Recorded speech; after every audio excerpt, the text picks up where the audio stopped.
The Neskowin Ghost Forest was hidden for hundreds of years until it was uncovered by forces of nature. The dead trees are a mystery to many visitors who see them hide and reappear as the tides change. But with nature's clues left behind, the only mysterious part is how people react to and interpret this nature.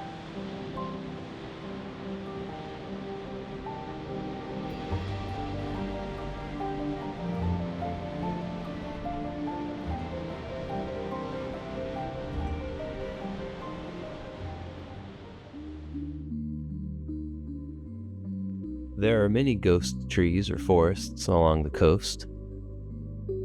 Their origin is commonly attributed to the Cascadia subduction zone earthquake events.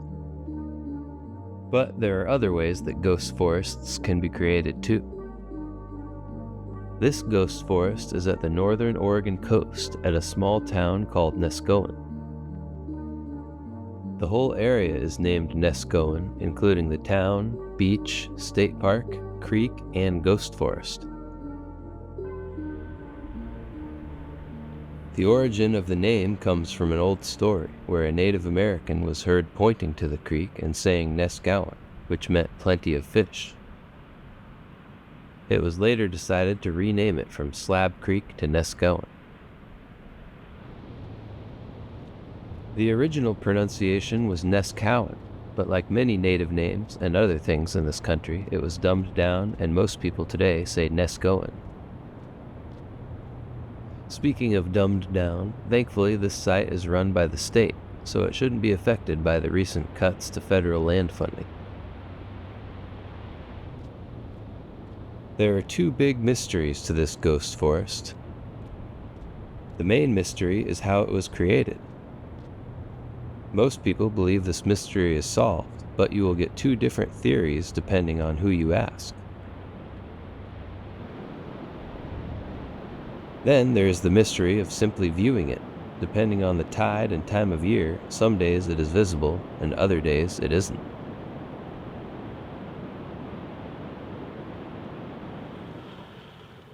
The beach is a short walk from parking, but this walk was detoured due to a displaced animal. An elephant seal seemed to be lost. The closest place they usually live is around the Coos Bay area. I thought about flying my drone right to the distressed animal, but something told me I shouldn't, so all I got was this zoomed-in shot of part of it. Neskowin Creek cuts the beach in half and deters some people from reaching the ghost forest.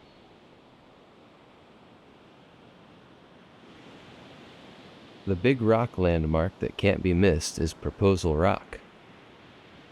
Long ago, a proposal took place there. A friend named the rock, and it stuck. Now, many people do proposals and weddings in the area. I've also read there's a trail going up the rock, but never been able to see it. With how dangerous our coastal cliffs are, it's probably best to just stay away from it.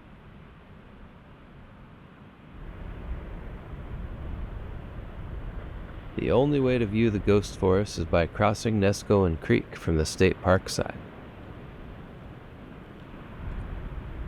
Sadly, the land against the ghost forest beach is all private homes, so there's no access otherwise.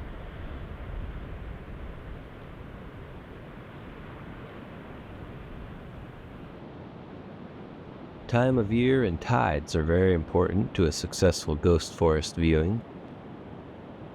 Here are a couple clips from a summer visit to show that the forest is not always visible. These were even taken during a low tide, but the sand level was high enough to hide the tree stumps. Sand levels can vary up and down just like tide levels. Sand can also change over time by wind causing it to move and build up elsewhere.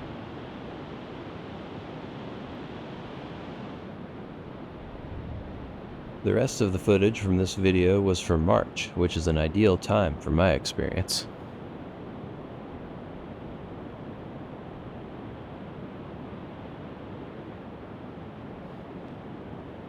While there are theories on the origin of the Ghost Forest, some facts are agreed by all sides.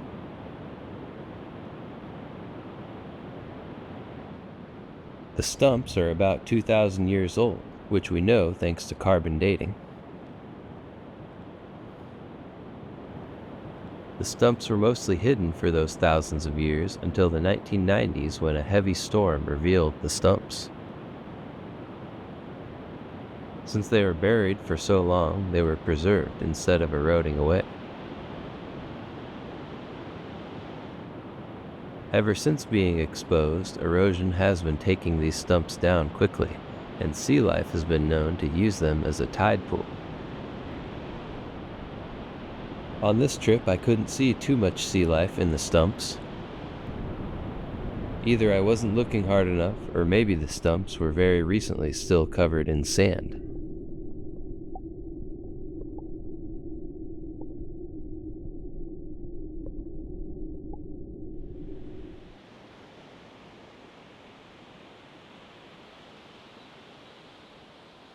There are two conflicting theories on how this ghost forest came to be.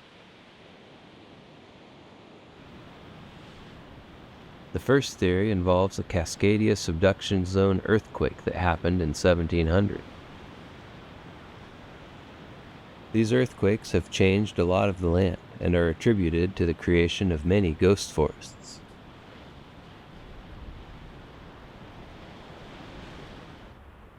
With these earthquakes came shifting land levels, tsunamis, and landslides that could easily bury a forest. So according to the earthquake theory, the land under the forest was lowered, and then a tsunami came in to cover the forest with ocean water, debris, mud, maybe sand. The main problem with that theory is that a tsunami is destructive, but somehow the trees survived many feet above the surface. The earthquake theory came first, and others put it in articles and websites, allowing it to spread as the common theory. When digging deeper into Neskowin and ghost forests, you can find another origin theory that is more recent.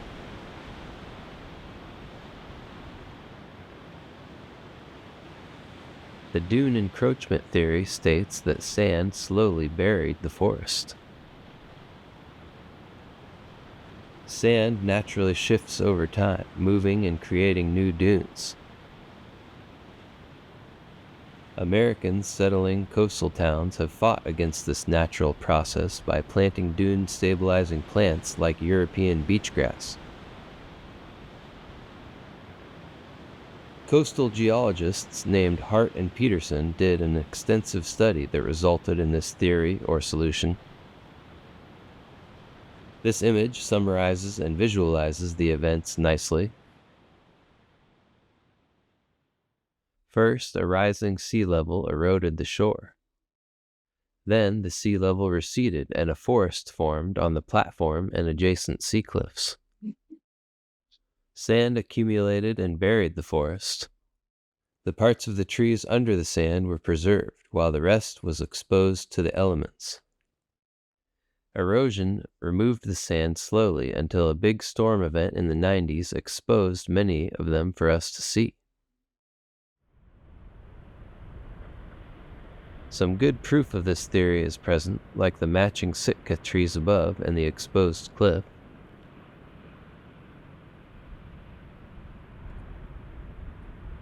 Many similar Oregon coast cliffs have been studied to match exposed soils with what was uncovered on the beach below. Buried cultural finds like shells and village remains also support this theory by showing roots over the dunes. The stumps being present also help this theory. The tsunami-created ghost forests usually destroy everything above the roots. Most ghost forests affected by earthquake and tsunami will only have roots left. This theory seems to be more credible to geologists and is backed by researchers Hart and Peterson, who are well respected with coastal geology.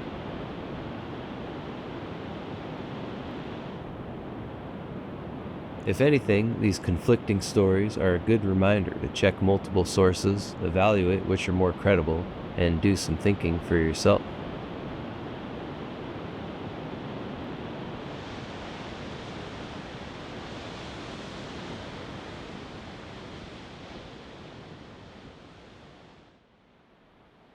To avoid being deported by the White House, I have to throw in a third theory that they would support.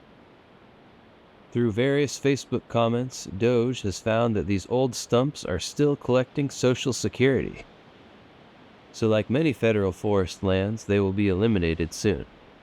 The Pacific Ocean is doing the demolition, and it will soon be renamed to the American Ocean. But the White House is conflicted about all of this because these Sitka trees are all one single race.